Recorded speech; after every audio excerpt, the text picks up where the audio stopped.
Hi guys, आज अपन कुर्ते का नया डिज़ाइन बनाएंगे। एकदम सिंपलेस्ट रहने वाला है और इजी। आप लोगों के लिए ये बहुत इजी होगा बनाने में और आपका कस्टमर भी जो है बहुत खुश होगा ये देखने के बाद में।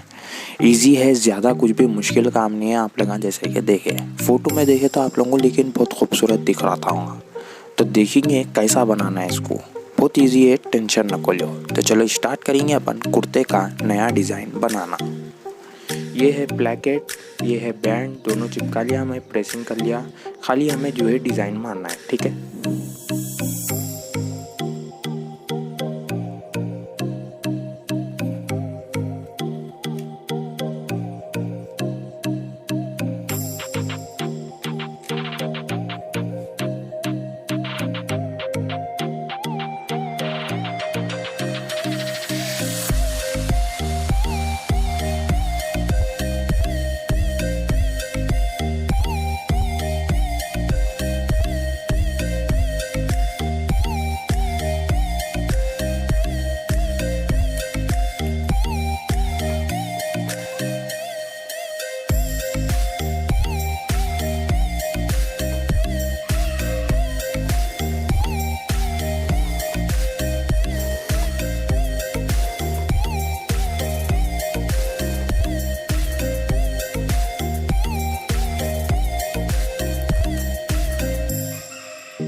तो देखो गाइस, बन गया डिज़ाइन अपना। आप लोग खुद ही देख सकते कितना खूबसूरत जो है इन्हें दिख रहा।